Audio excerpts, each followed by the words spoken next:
नमस्कार, प्रभात खबर के digital platform पर आपका स्वागत है। हेल्थ इज वेल्थ के आज के अंक में हम बात करेंगे बच्चों में होने वाले मोटापा पर। आखिर वजह क्या है?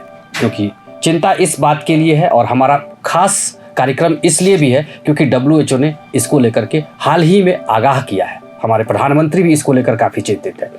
इन तमाम बिंदुओं पर बातचीत करने के लिए हमने आज अपने स्टूडियो में आमंत्रित किया है झारखंड के सबसे वरिष्ठ शिशु रोग विशेषज्ञ डॉक्टर राजेश कुमार जी को। सर, आपका बहुत बहुत स्वागत है। और सबसे पहले ये जानेंगे कि बच्चों में मोटापा बढ़ क्यों रहा है? चिंता इसलिए है क्योंकि WHO ने आगाह किया है। वजह क्या है सर? देखिए, WHO ने अभी आगाह नहीं किया है। WHO ने 1997 में आगाह किया है जी। इतनी पुरानी बात है। उसने बताया कि मोटापा एक बीमारी है जी। पहले लोगों को समझना बहुत जरूरी है। मोटापा कोई समस्या नहीं है, एक बीमारी है। और ये 97 की बात है, मतलब आज से करीब 28-29 साल पहले। बावजूद एक बार फिर से याद दिलाना पड़ रहा है। बार बार याद दिलाना पड़ता है। और बार बार इसलिए याद दिलाना पड़ता है कि हाल के वर्षों में मोटापा बहुत तेजी से बढ़ा है जी। तो जैसे आप डेटा का बात कर रहे थे, जैसे नेशनल फैमिली हेल्थ सर्वे है जी। जो ऑथेंटिक डेटा होता है जी। उसमें देखिएगा हर 5 साल पे सर्वे होता है। 5 साल पहले जो सर्वे हुआ, 10 साल पहले जो सर्वे हुआ, आप देखिएगा कि जो 5 साल से कम उम्र के बच्चे हैं उसमें 10 साल पहले ये करीब 2.1% मोटापा था जी। नहीं, मुझे जो जानकारी है कि सर NFHS 4 की जो रिपोर्ट है 15-16 उसमें 1.5 था और NFHS 5 की रिपोर्ट में वो 2.8 हो चुका है sir ji. Less than 5 years. हाँ जी, less than 5 years. Less than 5 years में अभी करेंटली वो 3.4 है। बताइए। और 5 साल में ये 60% इंक्रीज हुआ है, 60% बढ़ोतरी। इसका मतलब कि जो रेट ऑफ ग्रोथ है बहुत खतरनाक है। और बड़े बच्चों की भी आप बात कीजिए तो रफली 10% बच्चे 5 से 15 साल की उम्र में 10% बच्चे अभी इंडिया में आपको मोटे हैं जी। और ये जो ग्रोथ जो एस्टिमेट किया गया है 6% पर ईयर करके। तो लोगों का मानना है कि आज से 10 साल के बाद 4 में 1 बच्चा मोटा होगा। क्या समझे? 25% जी। 4 में 1 बच्चा मोटा होगा। और मोटापा एक बड़ी बीमारी है, इसको समझना लोगों को बहुत जरूरी है। सर, एक चीज जानेंगे कि चलिए इतने आंकड़े जो बता रहे हैं ये, और आपने रफ्तार भी बताया कि बहुत तेजी के साथ रफ्तार बढ़ रहा है, तो सबसे पहले ये बताएं कि अगर बच्चा मोटापा होगा तो उसके जीवन में और कौन कौन सी बीमारियां जो है होने का खतरा बढ़ जाएगा सर? एक तो पहले बात समझना ये जरूरी है कि मोटापा जो एडल्ट का ओबेसिटी होता है वो शुरू होता है बच्चे से। अच्छा। अगर बच्चा 5 साल से पहले अगर बच्चा मोटा है तो ज़्यादा उम्मीद है वो जिंदगी भर मोटा रहेगा। तो आप बड़ों में आप जानते हैं मोटापा में क्या क्या बीमारी होती है जी। अगर आप जैसे बड़ों में BP हो गया, शुगर हो गया, हार्ट अटैक हो गया, ब्रेन स्ट्रोक हो गया। अगर आप बच्चों में लीजिएगा तो बच्चों में क्या होता है कि सबसे बड़ा दिक्कत होता है कि जो एडिनोइड होता है, टॉन्सिल बहुत बड़ा हो जाता है। और स्लीप एपनिया एक बोलते हैं बड़े बच्चों में, जो कि सोते समय एकदम सांस रुक जाना, मुंह से झाग आना, ऑब्स्ट्रक्टिव स्लीप एपनिया बोलते हैं, वो कॉमन है। उसके अलावा अगर नीचे जाइएगा छाती में तो अस्थमा बहुत कॉमन है बड़े बच्चों में, जो बच्चों में जो मोटे हैं। और उसके बाद अगर पेट में जाइएगा तो अगर बच्चे बड़े हो गए थोड़े तो एक होता है पॉलीसिस्टिक ओवरी डिजीज, PCOD जी। वो बहुत कॉमन है एडोलेसेंट गर्ल्स में। मोटे होंगे, गर्दन में काला काला गर्दन रहेगा। और उसके अलावा आपका कोलेस्ट्रॉल बढ़ जाएगा, थोड़ा शुगर बढ़ जाएगा, थोड़ा BP थोड़ा बढ़ा रहेगा। और एक बार जब बचपन में बढ़ना शुरू हुआ वो जिंदगी भर रहेगा जी। ये प्रॉब्लम। तो इसके लिए सब निदान कहाँ से शुरू होना चाहिए? कब से शुरू करें इसका निदान? निदान तो सबसे इम्पोर्टेंट है समझना कि लोगों को जो न्यूट्रिशनल लिटरेसी बोलते हैं जी। लोगों को यही पता नहीं है कि क्या खाएं क्या ना खाएं, कौन आपके लिए खराब है कौन आपके लिए खराब नहीं है। समझ गए? पहले ये लोगों को जानना बहुत जरूरी है। जो भी चीज़ जिसमें शुगर है उसको अवॉइड करना। जितना सॉफ्ट ड्रिंक हो गया, एनर्जी ड्रिंक हो गया, ये सब अवॉइड करें। जिस चीज़ में आपको मैदा है और आपको बहुत सारा फैट है, जैसे आपको बर्गर हो गया, पिज्ज़ा हो गया, बिस्किट हो गया, बहुत सारा, ये सब अवॉइड करना है। और खाना क्या है जो हम लोग यही कहते हैं जो पुराने समय में लोग खाते थे वो सबसे अच्छा चीज़ है। जैसे कंदमूल, सब्जी, फल, तो हरी सब्जी हो गई, जितना फल फ्रूट का आप खा सकें वो सबसे कहने का मतलब कार्बोहाइड्रेट कम कीजिए जी। अब प्रोटीन बढ़ा सकते हैं खाने में, और फैट कम कीजिए, और प्रोटीन बढ़ाइए, कार्बोहाइड्रेट कट कीजिए, फैट कम कीजिए जी। तो इसका निदान यही है कि पहला बात तो फैमिली को समझना होगा कि मोटापा एक बड़ी बीमारी है जी।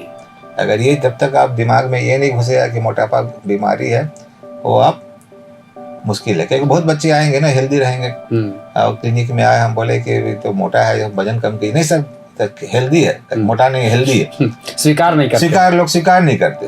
और लोगों को ये समझनी है कि ये आगे जाके क्या प्रॉब्लम करेगा। तो सबसे बड़ा चीज़ है कि बच्चे का वजन ऐसा नहीं होना चाहिए कि 1 साल का हो गया 15 किलो हो गया।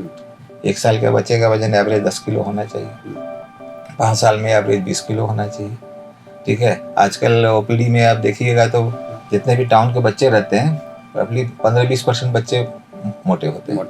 गांव के बच्चे अभी भी मोटापा उतना ज़्यादा नहीं है, लेकिन शहर में बहुत ज़्यादा मोटापा है जी। तो मैंने बोला बार बार यही कहना है कि पेरेंट्स को समझना है कि मोटापा एक बीमारी है, पहला काम। और दूसरा बात, मोटापा होता क्यों है, पहले तो हमने खाने की बात बता दी, और दूसरा है कि जो स्क्रीन टाइम, जैसे आप बैठ के टीवी देख रहे हैं, साथ में कुछ खा रहे हैं, बैठे बैठे क्या कीजिएगा, टीवी देखिए या कुछ मुंह चलता रहेगा जी, तो उसमें खाना बढ़ जाता है।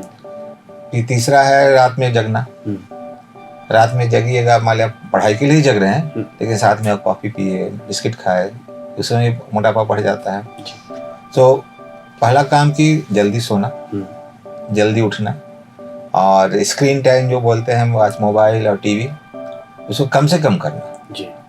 कम से कम जो गाइडलाइन आजकल है कि मैक्सिमम 2 घंटे, मैं तो बोलता हूँ लेस देन 1 घंटा पर डे बच्चों का screen time, including both TV और मोबाइल मिलाकर। जो बच्चे बड़े हो गए हैं, और 5 साल के नीचे तो मोबाइल कभी नहीं जी। और जो क्या होता है ना कि आजकल जो छोटे बच्चों में मदर्स क्या बोलती है कि मोबाइल देख के खाना खिलाती हैं, रील्स देख के खाना खिलाती हैं जी। ये आदत सबसे खराब है, समझ गए ना जी। एक बार वो आदत पकड़ लेता है मोबाइल देख के कुछ काम करने का, वो फिर आगे भी चलता रहता है जी। तो 5 साल से कम के बच्चों को तो मोबाइल कभी ना दे जी।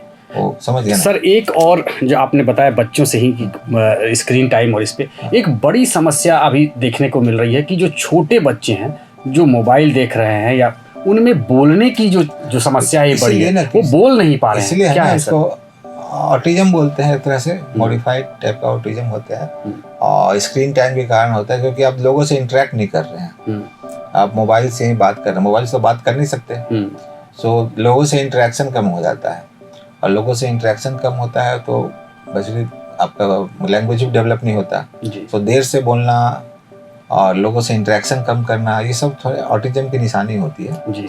और ऑटिज्म हाल के वर्षों में काफ़ी बढ़ा है, उसका सबसे बड़ा कारण एक मोबाइल है, मोबाइल जी।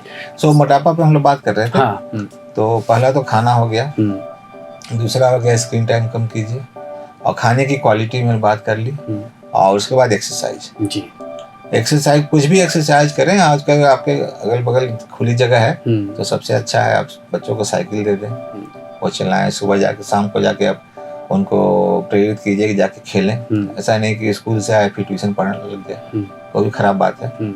जो खेल जो है एक बच्चों के लिए इंटीग्रल पार्ट होना चाहिए, कम से कम शाम में 1 घंटा आउटडोर एक्टिविटी तो होना ही चाहिए, समझ गए ना जी। ये बहुत जरूरी है। और लोगों को लगता है कि नहीं ट्यूशन पढ़ा लेंगे बच्चा बहुत तेज बन जाएगा, वो ऐसा नहीं है। जब तक फिजिकल ग्रोथ अच्छा नहीं होगा, मानसिक ग्रोथ अच्छा नहीं होगा जी। और उसके बाद फिर स्कूल का बात हो जाता है। फिर स्कूल में भी जो आजकल जो हम प्ले ग्राउंड बोलते हैं, आप सोसाइटी में तो प्ले ग्राउंड बचा नहीं जी, ठीक है ना, एकदम खत्म हो गया। जो प्ले ग्राउंड बचा है वो स्कूल में। सो स्कूल का अब चाहिए कि जो फिजिकल एक्टिविटी एक पीरियड डेली तो होना ही चाहिए फिजिकल एक्टिविटी का। बहुत सारे स्कूल करते भी हैं, और स्कूलों में प्ले ग्राउंड होना चाहिए, क्योंकि सबसे सेफ प्ले ग्राउंड स्कूल में ही है जी। तो वहाँ हर स्कूल में प्ले ग्राउंड होना मैंडेटरी होना चाहिए, और साथ साथ और प्रतिदिन मतलब प्रतिदिन एक पीरियड कम से कम। वीकली करते हैं, लेकिन वीकली तो बहुत कम हो जाता है, समझ गए ना।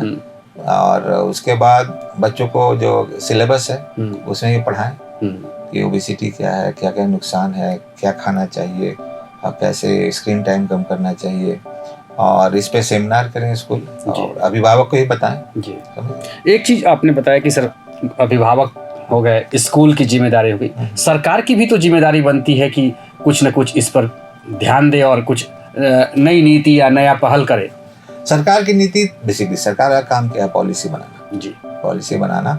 और तो उसमें एजुकेशनल पॉलिसी, नई एजुकेशन पॉलिसी बनी, उसमें भी काफ़ी एम्फेसिस है फिजिकल एक्टिविटी पे, वो काम करे। और दूसरा है कि जो मार्केट में चीज़ें आती हैं खाने पीने की, उसको कड़ाई से रेगुलेट करे जी। और सरकारी नियम बना के रेगुलेट कर सकती है।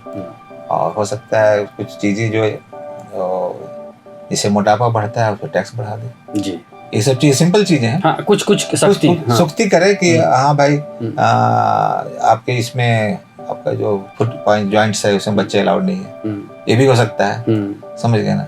और टैक्स बढ़ा दे उसे, और जो रेगुलर चेक करे दुकानों की कि क्या हो रही है, जो क्वालिटी कैसी है, खाने की क्वालिटी कैसी है। सरकारी एक, और सरकार का दूसरा काम होता है कि लोगों को जागरूक करना। सरकार के पास तो बहुत साधन होते हैं जागरूक करने के, लोगों को जागरूक करे कि मोटापा एक बीमारी है और ये तेजी से बढ़ रही है और इसको समाधान निकालना बहुत जरूरी है। जी सर, अब हम लोगों ने तो मोटापा पे बात की, अब मौसम भी बदल रहा है सर, तो अब आप आए हैं तो एक दो सवाल उस पर भी हो जाए कि ये मौसम बदल रहा है तो बच्चे भी बड़ी बीमारी तेजी से पकड़ते हैं, तो उनको क्या सावधानी रखना चाहिए, क्या ख्याल रखना चाहिए सर अभिभावकों को? देखिए, जब भी मौसम बदलता है तो अब शरीर एडजस्ट होने में थोड़ा टाइम लगता है जी। जैसे अभी जाड़ा से गर्मी आएगा तो बच्चों में लू लगने का चांस, जब शुरुआत होती है लू लगने का चांस होता है। तो धूप का एक्सपोजर, जैसे गर्मी आना शुरू हुआ तो पहला 15-20 दिन तो बहुत सावधान रहना चाहिए, क्योंकि बॉडी यूज्ड टू नहीं होता, बॉडी ठंड के मौसम के अनुसार एडजस्ट किया रहता है, और सडनली गर्मी आ गई तो शरीर उसको एडजस्ट नहीं कर पाता है, तो लू लगने का चांस बहुत जरूरी है, बहुत ज़्यादा रहता है शुरुआती 15-20 दिन में। और तो उस समय है कि आप बच्चों को धूप से थोड़ा दूर रखें और पानी अच्छा से पिएं बच्चे। और जैसे स्कूल बस इस समय जाते हैं तो भी बच्चे को पानी दीजिए, और जो भी मेक श्योर कि वो पूरा पी कर आए बच्चे। और बच्चों के बहुत बस होता है सुबह लोग खाली पेट भेज देते हैं, थोड़ा सा एक आधा गिलास दूध दिया भेज दिया, वो सब नहीं होना चाहिए। अच्छा नाश्ता करके भेजें बाहर, अच्छा खाना और अच्छा हाइड्रेशन, ये बहुत जरूरी है। और धूप से बचाओ। सर एक चीज़ अभी बीच में बहुत तेज़ी से चल रहा था कि एक घंटी होना चाहिए, मतलब एक घंटी बजती थी, पानी की घंटी, तो क्या ये कितना जरूरी है पानी, मतलब बच्चों के लिए? देखिए, कितना मात्रा होना चाहिए उसके? देखिए, हमारे शरीर के लिए तीन चीज सबसे जरूरी है, शुद्ध हवा, शुद्ध पानी और रोशनी, धूप। ये तीन चीज जो होती है ना शरीर के लिए बहुत जरूरी है। तो पानी क्या होता है ना, हमारे शरीर के जो वेस्ट प्रोडक्ट है उसको हटाने में मदद करता है। तो ज़्यादा पानी पीजिएगा ज़्यादा पेशाब होगा, और पेशाब में शरीर की गंदगी निकलती है। और दूसरा है कि आपका जो स्टूल फ्रीक्वेंसी है, पैखाना, वो भी सॉफ्ट होता है। अगर आप कम पानी पीजिएगा तो शरीर ना पानी ऑब्जॉर्ब करता है, तो फिर आपका पखाना कड़ा हो जाएगा जी। तो कॉन्स्टिपेशन भी आजकल बच्चों में बहुत बड़ी बीमारी हो गई है जी सर, क्योंकि बच्चे कम पानी पीते हैं। तो ये बहुत जरूरी है पानी बच्चों का। मान लिया आप 5 से 10 साल के बीच के बच्चों को कम से कम 1 लीटर पानी तो पीना ही चाहिए पर डे। सर एक आप ओपीडी में देखते ही होंगे, एक बड़ा कॉमन जो है समस्या लेकर के लोग आते हैं कि मेरा बच्चा बहुत दुबला है, इसके लिए कुछ करिए। तो क्या ये दुबला मतलब के लेकर, एक तो मोटापा है इधर जो बड़ी समस्या बनते जा रही है, कुछ लोग बोलते हैं कि मेरा बेटा बहुत वीक है, बहुत कमज़ोर है, खाता तो बहुत है, पता नहीं क्यों लगता नहीं सर, तो ये वजह क्या है ना, और क्या जरूरी है कि उसको टॉनिक दिया जाए? सबसे जरूरी ये जानना है कि आपका जो बच्चा दुबला है तो कितना दुबला है जी। जो हम लोग बोलते हैं एक सेंटाइल होता है ग्रोथ कर्व का, एक 5th सेंटाइल होता है, इसके नीचे हम लोग बोलते हैं कि थोड़ा गड़बड़ है, और एक होता है 95th सेंटाइल, उसको मोटा बोलते हैं। बीच में जो है जो बहुत नॉर्मलसी का बहुत बड़ा है। जैसे आप 1 साल को देख लीजिएगा तो एवरेज 10 साल है, और हम लोग दुबला बोलेंगे वो कम से कम 7.5 किलो। अगर 7 किलो से कम है तो हम लोग दुबला बोलेंगे, 7.5, 8, 9, 9.5 सब बराबर है, समझ गए ना। और इसलिए जानना बहुत जरूरी है कि आपका बच्चा कितना दुबला है जी। तो आजकल बहुत सारे ऐप्स अवेलेबल हैं, बहुत सारे आप चेक कर सकते हैं बच्चे का वजन, उसमें सेंटाइल होता है, less than 3rd centile, less than 5th centile, less than 2 standard deviation, अगर उसके नीचे बच्चा है तब थोड़ा गड़बड़ है, डॉक्टर से चेक कराना है। अगर उसको ऊपर है तो चिंता नहीं है। और मेरा जो तरीका है लोगों को कन्विंस करने का, जी, सीधा बोलते हैं आजकल तो 80-90 साल जीना बड़ा आसान हो गया है। मैंने बोलता हूँ कि अपने किसी भी मोटा आदमी 80 साल का देखा है? कभी नहीं। जबकि पतले 80 साल के बहुत दिख जाएंगे आजकल, समझ गए ना। तो अपने बच्चे को कितनी लंबी जिंदगी देना चाहते हैं आप समझ लिए। जो पतला है तो ज्यादा जिएगा, मोटा है तो कम जिएगा, आप सोच लीजिए। बहुत सारे पेरेंट्स कन्विंस हो जाते हैं और जबरदस्ती आपका विटामिन देना ऐसा कोई इसका उपाय नहीं है। खाने में दीजिए, जैसा हम लोग डिस्कस किए पहले, फल फ्रूट हरी सब्जी, समझ गए ना। आलू एकदम नहीं, मैदा एकदम नहीं, तब स्वस्थ रहेगा। जी, तो आपने देखा कि डॉक्टर साहब ने कितनी बखूबी से हमें जानकारी दी, आगाह किया और सचेत भी किया कि अपने बच्चों को जो है मोटापा से कैसे बचाना है। और बच्चे दुबले हैं तो ये जरूरी नहीं है कि वो स्वस्थ नहीं है। बच्चों को स्वस्थ रखना बहुत जरूरी है, उनको पौष्टिक भोजन देना जरूरी है। अगले अंक में हम फिर किसी एक नए डॉक्टर के साथ होंगे, नए मुद्दे पर बातचीत करेंगे। तब तक के लिए बहुत बहुत धन्यवाद।